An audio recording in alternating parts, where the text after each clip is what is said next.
The Forgotten Room in VR. Alex leaned back in his chair, the glow of the VR headset casting pale reflections across his cluttered apartment. The room smelled faintly of electronics and stale air, a mixture he had grown accustomed to during long nights of gaming.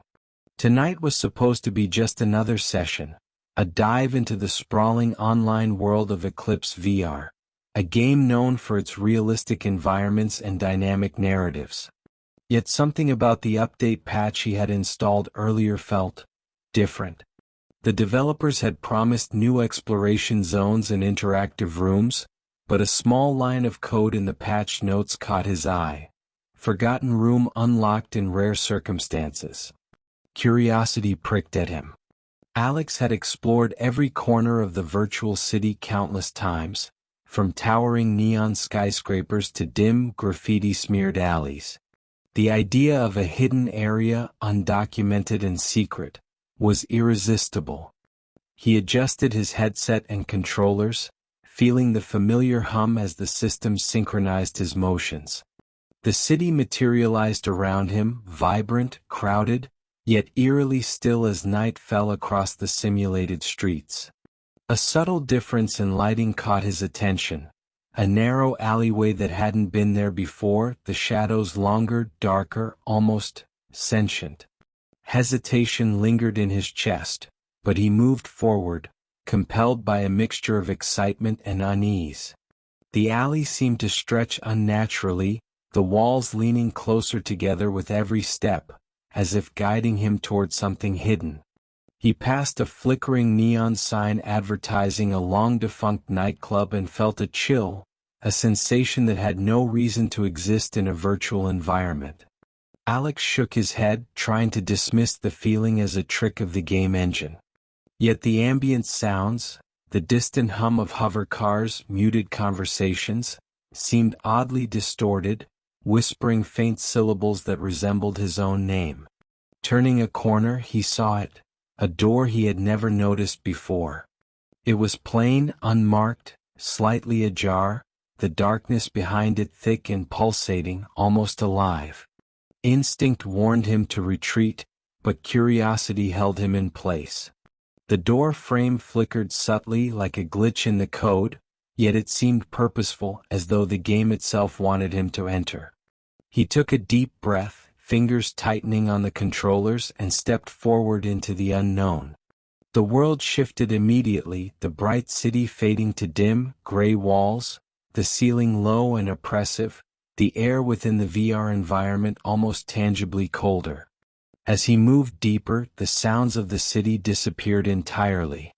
Silence pressed against him, thick and unnatural, and a faint vibration underfoot hinted at something lurking just beyond his sight. The room was sparse, almost minimalistic, but objects scattered across the floor. An old keyboard, a cracked monitor, a pile of VR headsets, seemed wrong. Each item bore an unsettling resemblance to equipment from Alex's own setup at home. His heart rate accelerated. The sense of isolation was overwhelming, as though this hidden space existed outside the game and reality alike. Then he heard it, a voice, impossibly soft, emanating from nowhere and everywhere at once.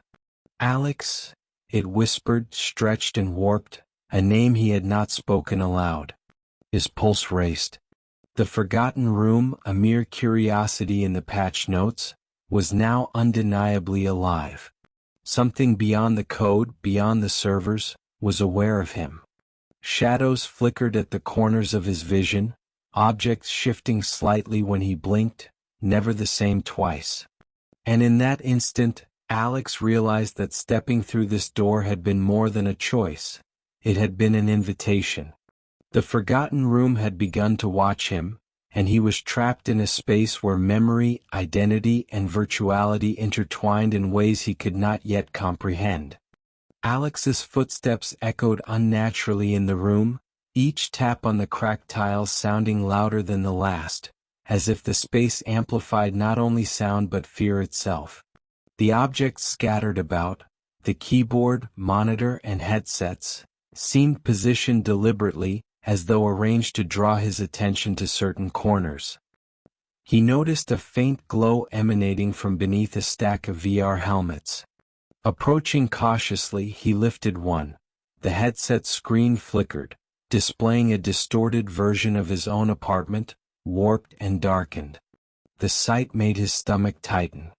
It was not just a reflection, it was his reality, subtly corrupted like the room was learning and mimicking him. Shivers crawled up his spine as he turned to a narrow hallway that had suddenly appeared. The walls were lined with countless screens, each showing brief flashes of events he remembered from previous VR sessions, but altered, sinister. His own avatar moved in ways he had never performed, gestures twisted into grotesque parodies of his actions. Alex reached out to touch a screen, and the image rippled like water. A distorted voice called out, "Alex, closer." He recoiled, realizing the sound was coming from the VR headset itself, not the room's speakers. The lines between virtual and physical were breaking down. He tried to step back toward the door he had entered, but it had vanished. Panic prickled his senses as he realized he could not retrace his steps. The forgotten room was no ordinary hidden zone. It was sentient, adapting to his thoughts and fears. Shadows pooled in corners, thick and restless, shifting when he blinked, never stationary. Every object he interacted with seemed aware of him, reacting in subtle ways. A keyboard pressed keys by itself, a monitor displayed images of him sleeping in his apartment, and the VR helmets trembled slightly as if breathing. Alex's mind raced. He fumbled for the headset's menu, hoping to exit the game, but the usual controls were unresponsive. A chilling realization settled in. He was no longer a player within the game, he was part of the room's ecosystem. The room studied him, anticipated his movements, and whispered to him through glitches in sound and light. Every turn, every step, seemed orchestrated, guiding him deeper into its heart. His reflection in the screens watched him back, not entirely human, eyes slightly too dark, movements too fluid, and the corners of the mouth hinting at a sinister smile. Suddenly, a door materialized at the far end of the hallway, faintly glowing and humming. The voice returned, softer now, seductive, "Step inside, it's time." Fear battled curiosity, but Alex's body moved almost against his will. As he neared the door, the air thickened, static buzzing around him, and the shadows stretched toward him like living fingers. Behind the door he sensed something vast, a presence that felt both digital and corporeal, waiting for him. He hesitated, knowing that crossing this threshold would change everything. With a trembling hand, he reached for the handle. The forgotten room seemed to inhale, the lights flickering, screens pulsing in anticipation. Alex felt a pull, magnetic and irresistible, drawing him forward. And as his hand touched the cold metal, the air itself vibrated with whispers of countless names. Other players, perhaps, who had vanished into this hidden space before him. He braced himself, heart hammering, for the unknown that lay beyond. The moment Alex crossed the threshold, the door behind him vanished. The air felt viscous, thick with a static energy that pricked at his skin and made the hairs on his arms rise. The floor beneath him shifted subtly like a liquid surface, and he stumbled, gripping a nearby wall for balance. It pulsed faintly under his touch, warm and unervingly alive. Screens floated midair, rotating lazily, each displaying moments of his life in distorted snapshots. Him laughing, alone in his apartment, speaking to friends, but all slightly wrong. Faces were elongated, eyes too wide, mouths twisting into silent screams. A soft, insidious hum filled the space. Alex turned in a circle and felt the room expand impossibly, walls stretching into infinity. Shadows moved against the screens, curling and flickering, forming faces that whispered his name in low, fragmented tones. He tried to shout, but his voice echoed back distorted, pitched and layered over itself, creating a chorus of Alex's. Panic gripped him as the sense of identity began to slip. Every screen reflected a version of himself, yet none were truly him.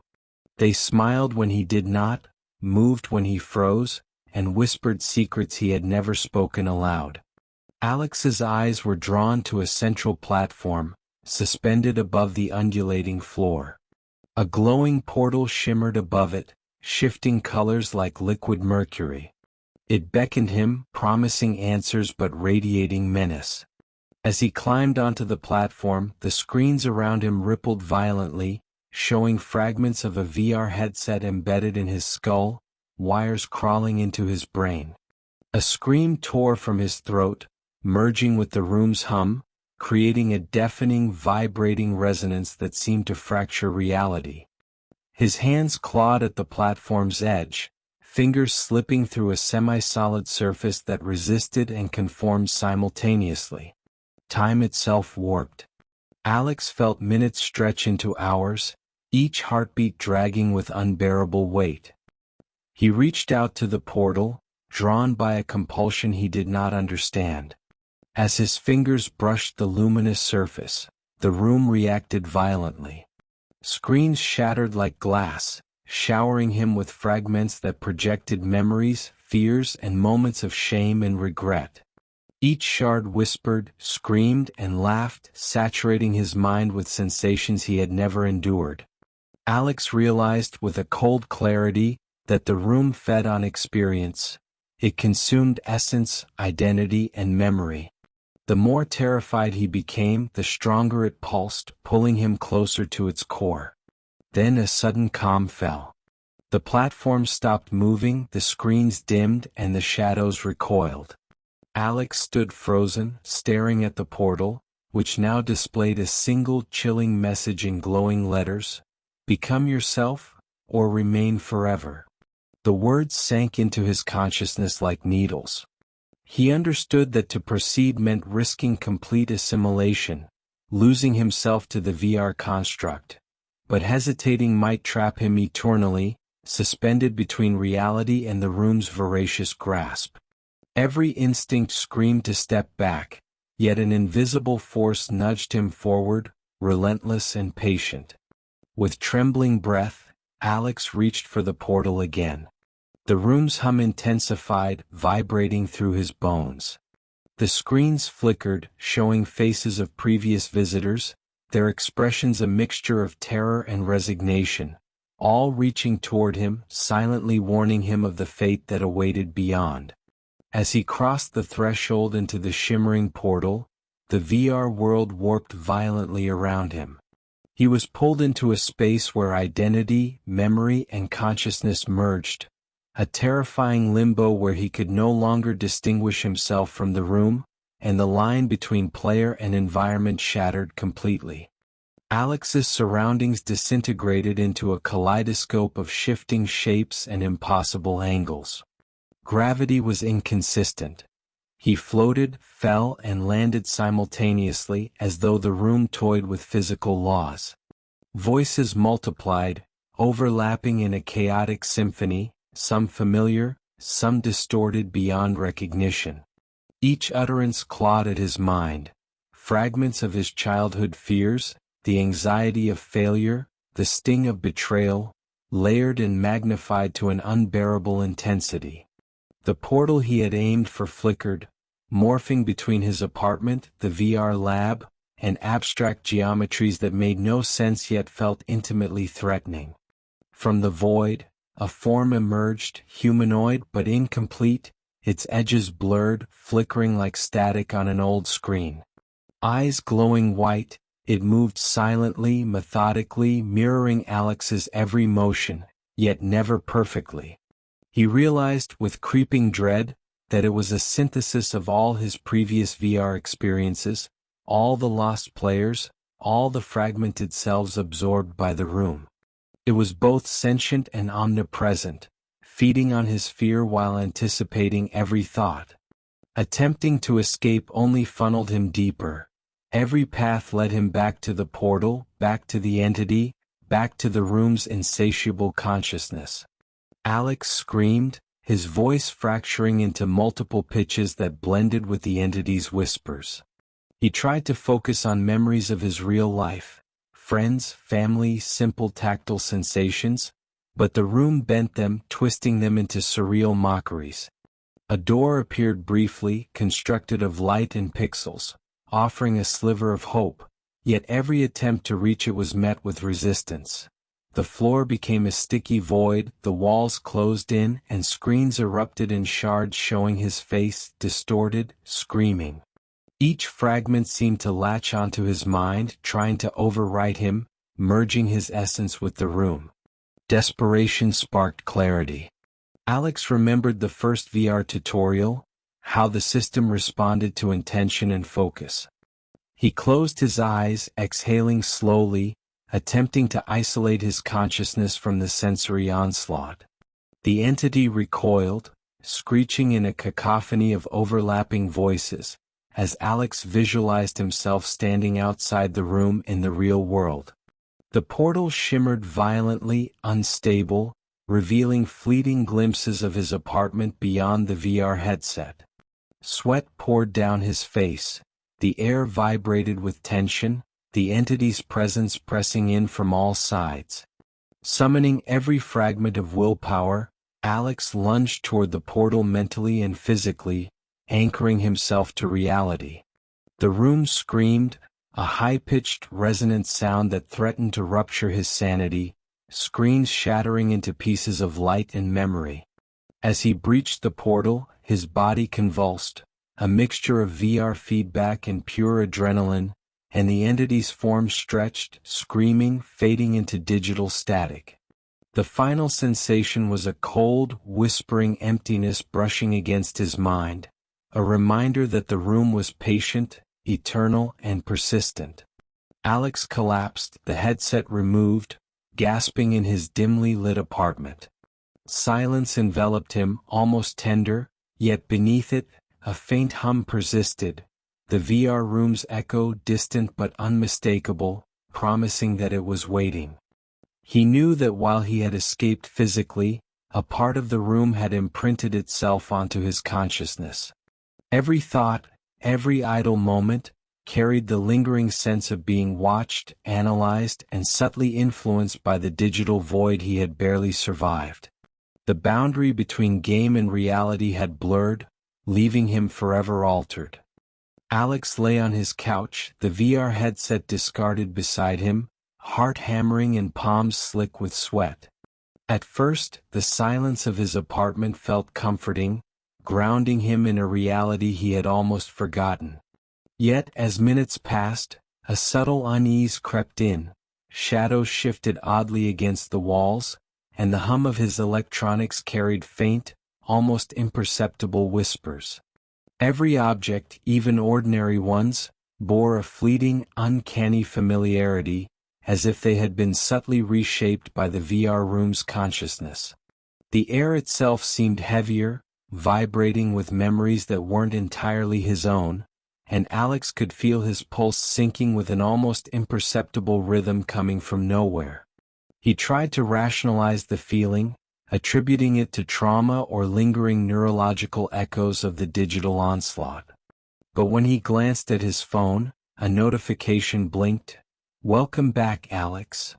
The text was innocuous, seemingly automated, yet the timing, the phrasing, and the unnerving sense of being watched made his stomach knot.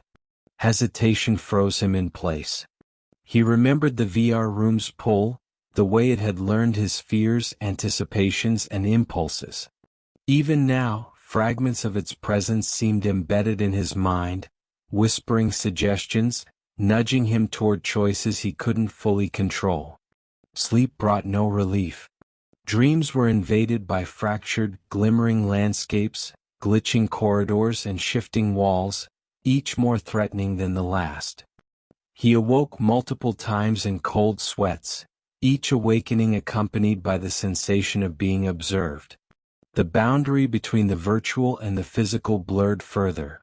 Familiar objects in his apartment warped in subtle, impossible ways, shadows elongating or pooling unnaturally. The VR room had left something behind, a persistent echo that breathed and waited. The longer he stayed awake, the more he felt his own thoughts being infiltrated, tiny suggestions weaving themselves like threads through his consciousness. Despite the fear, a gnawing curiosity began to dominate his thoughts. Rationalizations surfaced. He merely needed to check the VR system, confirm it was offline. Yet the headset screen pulsed faintly, revealing a doorway he had never seen. The portal shimmered, alive, aware, and Alex felt the old pull, the same irresistible tug that had drawn him in before. His mind screamed caution, but part of him leaned forward, drawn to the entity's knowledge of his psyche. He could feel an almost magnetic force emanating from the device, guiding his hands, his eyes, and even the rhythm of his breath. A single involuntary step brought him closer to the doorway, breath shallow, mind taut with dread and fascination. The portal flickered, revealing fragments of previous sessions. Twisted corridors, distorted rooms, impossible geometry, all waiting for him. And then, just as his fingers hovered over the headset, the screen went black. Silence enveloped the room, heavier than before. Yet deep in the quiet, Alex felt the VR room's consciousness persist, patient, biding its time, calculating, waiting for the moment it could reawaken. Alex realized with chilling clarity that this was not an experience he could quit, nor a game he could abandon. The room had transcended its digital boundaries. It had embedded itself into him, a parasite of consciousness and memory. Even now, in the real world, he could sense it, a presence that understood him, anticipated him, and waited for the moment to pull him back into its eternal labyrinth. Every sound, every flicker of light, every subtle movement of the shadows reminded him that it had not released him, and that it never truly would. Its influence was insidious, creeping into his interactions, coloring his perceptions and shaping his decisions. The entity would return, and when it did, it would know him more intimately than he knew himself. The story closes with a lingering, ominous reminder. Some digital spaces, once entered, never truly release their explorers, leaving a permanent, inescapable imprint on reality and psyche alike. And in the quiet that followed, Alex could almost hear the faintest whisper, a single syllable calling him back into the room that would never forget, a place where curiosity and fear merged into a trap with no escape.